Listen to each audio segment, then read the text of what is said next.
I want to jump out to our Village Inn hotline right now, where all of our guests always appear to spend a little time and get the insight from somebody who knows college football, especially in the California area, I think better than anybody. And I'm so excited to get her back on the show. It's been a long time. It's been so long that the last time we spoke to her, I think she was writing for Fox, but now she's got her own website, pigskingrind.com. And I'm going to tell you something, Lisa Horne. I've been looking at this website of yours and very impressed. And I know one thing. I know that now is like the greatest time of year for you, because there is nothing better than fall football season when it comes to your sports fandom. I can't wait. And it's like, this is the part I hate, though. It's like the last 2 weeks before the season starts, all of the cockroaches come out of the closet, and they start looking for things to write about, and you get these random stories that may appear not to be that important, but they become a little bit blown up because there's really nothing else to talk about. And that's what we're kind of in LA right now. We've had a couple doses of UCLA, and now it's USC, and it's getting a little old. I'm ready for football.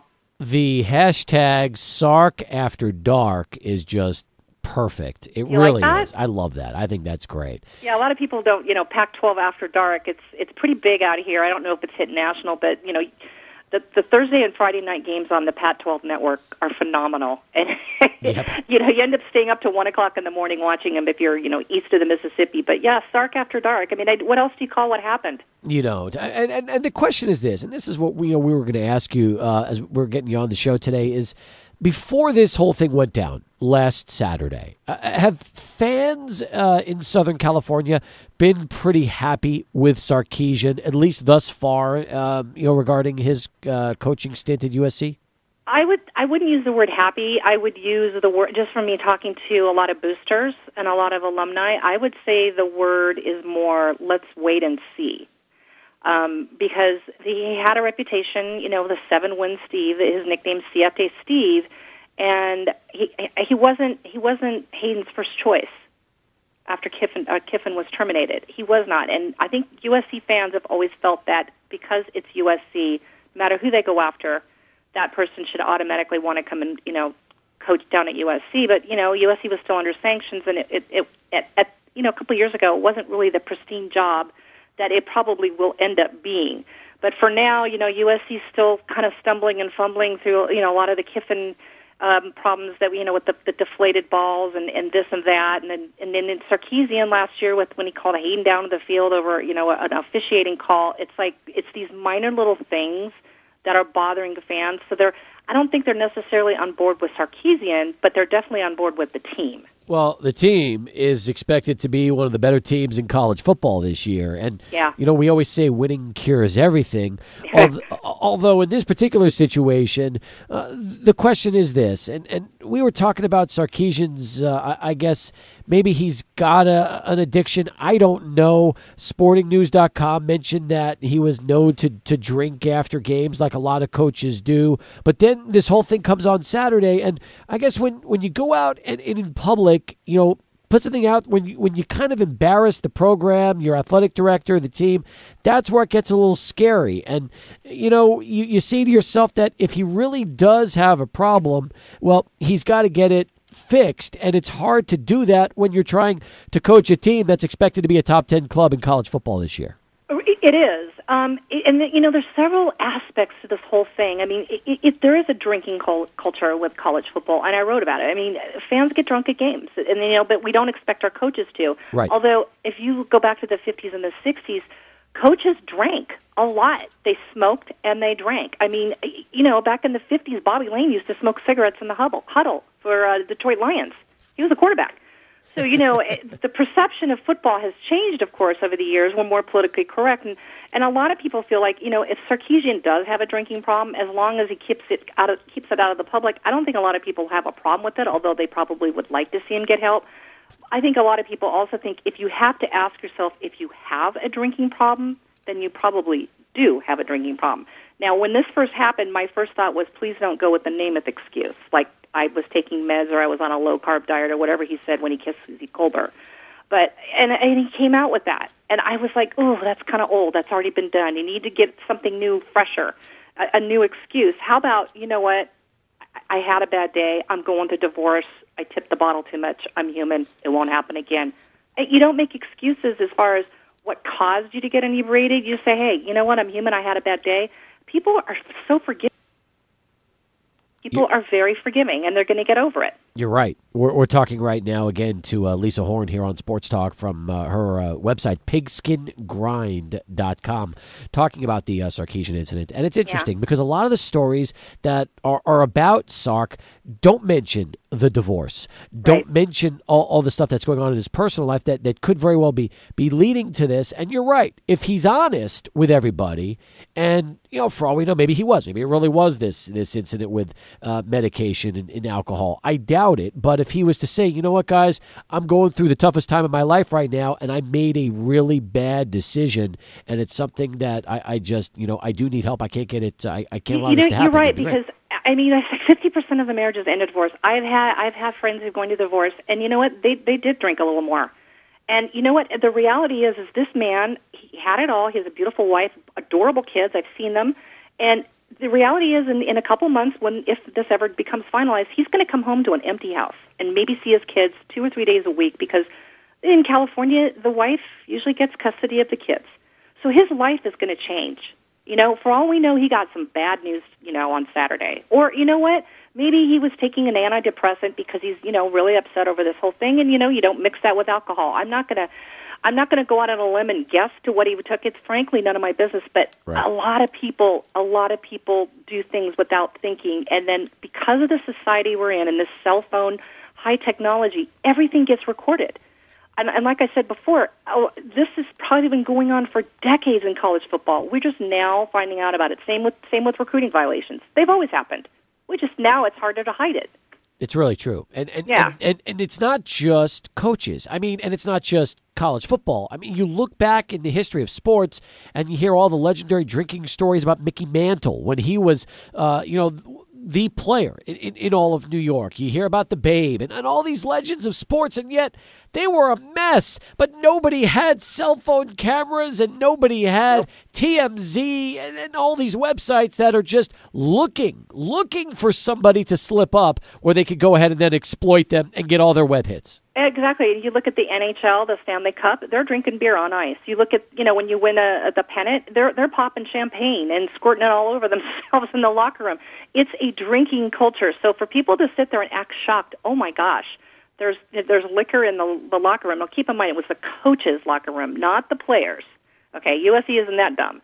But people were shocked. And I've seen alcohol, and I'm not going to name the schools, I'm not going to name the studios, but I'm just telling you right now, it's more pervasive than people think. And because they don't see it, they shouldn't assume that it doesn't exist. And all that is set aside, it was embarrassing, I think, for the team and the school, okay? But I think, his apology was sufficient. I don't think he should have blamed it on the medications. If he had just said, I screwed up. And that's it, and be done with it. People are like, yeah, I've done that before. I've done it. I've done dumb things. I think we all have. In your blog, you talked about the most embarrassing thing you did when you were, you're 14 years old. Yep. So you were, but you didn't hide behind it. You said it happened.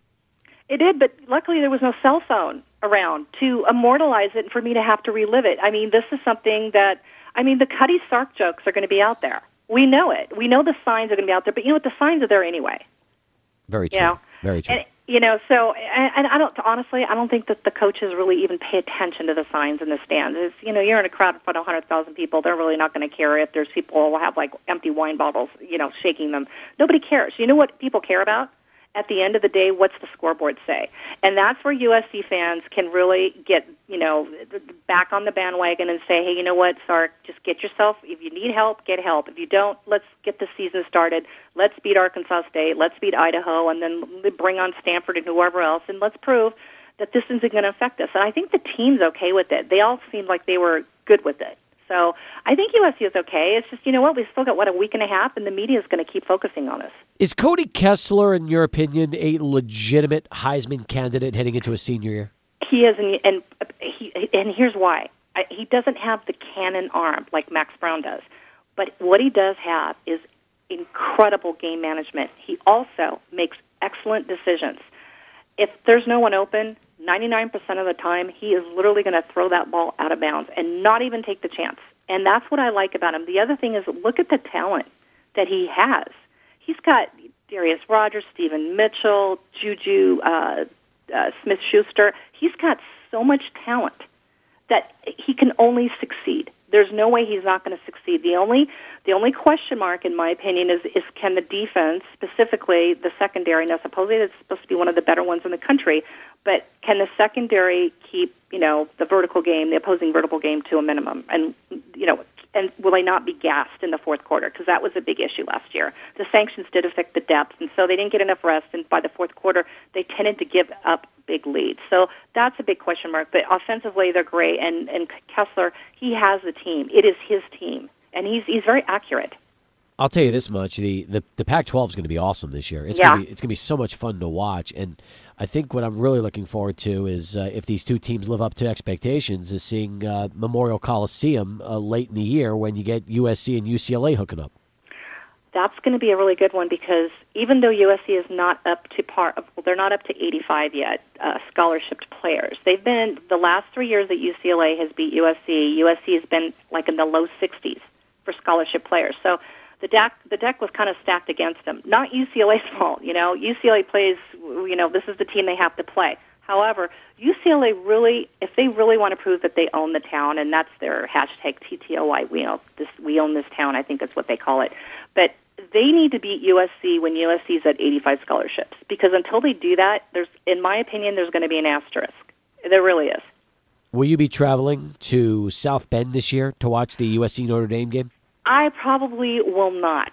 I have not. My grandmother lived in that area, and she's no longer with us. And so, I always went out there every other year and stayed at Grandma's house, and I had good times. And so, with her not there, it's just not quite the same. So I'll be here, I think. That's just one of those matchups I would love to experience at least once in my life out there. You've never, you know what? It's amazing. You have to go to the linebacker and have the saltiest food you've ever tasted in your life because it makes you want to drink more beer, and the fans are incredible. My husband and I walked in there, and we were wearing a license plate that said 55-24. It was from my dad's car, and it was the score from 1974 when USC had that epic comeback. And when we walked in, literally you could hear a pin drop. Oh, that guy had at to the be door actually said, "Did you make that in prison?" And we were like, "We love it here." I can imagine, though. The fans seem amazing. The tailgate, the atmosphere. They're good fans. They'll root against you, but they'll invite you to your house afterwards for dinner. Lisa Horne. Notre Dame fans are amazing. Who's going to be the biggest surprise of the college football season, in your opinion? Michigan State is probably not going to be. I think very highly of them. I think Utah is just a real big sleeper. Utah scares me. Kyle Whittingham's got that team dialed in. I like Cal. Are you talking just Pac-12 or all across the country? Well, let's start Pac-12, then go across the country. And for us, it's interesting because with the Hyundai Sun Bowl, having the Pac-12 tie-in, one of these teams could very well be finding themselves in El Paso. So I'm kind of worried to find out who it's going to be. I think a Pac-12 South team will definitely be there. It's so open. Even Colorado, they're not. I don't think they're in contention this year, but they're definitely going to upset a big boy. Pac-12, I like Cal in the north, and I like Utah in the south. I think a lot of people they're going to cause problems. And then in the Big 12, I don't know. I like Texas. I've always liked Texas. I like Charlie Strong. I really like this coach a lot. I know they've got some talent they have to replace, and there are some issues, but I think the defense has to play better. But I like Charlie Strong. I like his discipline, and this is Texas. Texas is like a USC football program. There's a lot of elite talent, and there's no way that they're going to continue to go through mediocre seasons. So look for Texas, and as far as SEC, I don't know. I think Auburn's probably looking good. Arkansas, I still am not sold on their defense despite the numbers. I just really am not. I like their offense. Their offense is fun to watch. But I'm just not sold on I'm not sold on the SEC this year. I think the SEC is going to fight to get in. I really do, to get into the college football playoff. Arkansas happens to be UTEP's first opponents this season on the road, so we'll be interested to see. I know they lost their one of their main running backs. He's out for the year, but they've got another one, and they'll have as many more as they can throw at you. So that's going to be a fun test early on here in El Paso. And it's really funny you bring up Charlie Strong because UTEP football has never really been able to turn the corner since the late 60s. And Sean Kugler played here. He was an assistant coach here, coached in the NFL, spent years with Mike Tomlin in Pittsburgh. This is now his third year. Last year's team won 7 games, went bowling, and the schedule after Arkansas, they play Texas Tech in the second week, is really nothing special. And I'm telling you, if they stay healthy, UTEP's got a real shot to win 8 or more this year, which would be a pleasant surprise for a lot of people around college football. All those Texas programs, it's like California. If you can just keep all of your talent in your backyard and then it shouldn't be that much of an issue. I mean, there are so many good teams in Texas. It's hard to compete against all of those other, big schools and try to get, who you want. But, UTEP, I think, they've got a ways to go. But again, they're a school in Texas. There's plenty of talent. It's not like they really have to go out of state, in my opinion. I'm sure that they probably can, get some guys that maybe don't want to. In California and Arizona, there's probably some guys that they go after, regularly because it's a good sell. And the stadium is phenomenal, isn't it? It's like set in like this. I remember these rock walls, right? Yep. I've actually been out there. Is that right? That's right, right? It's nestled right in the mountain. That's exactly beautiful. Right. And at sunset, when the light casts on the walls, it's just gorgeous. My husband played football. He played at San Diego State, and he used to go to UTEP, and it was one of his favorite stadiums to play, and he loved it there. That's right. The old WAC days when San Diego State and UTEP were WAC opponents. Very Back true. in the leather helmet days. That's right. Hey, you could follow Lisa on Twitter, at Lisa Horne. She is very active. She tweets all the time. She's great for sports. And check out her website. If you have not been to Pigskin Grind, that's GRIND.com, you need to do so because she blogs often and a lot of great stuff for college football. And all I know is that you will definitely be making some return trips to us on Sports Talk throughout the season to talk some college football, Lisa. I would love it. And good luck to UTEP. All right. Good stuff. We'll talk soon. And go Chihuahuas. See that? She knows, folks. I know. She I follow. follows. Hey, I'm in it. I'm into it. Take care. Thanks a lot.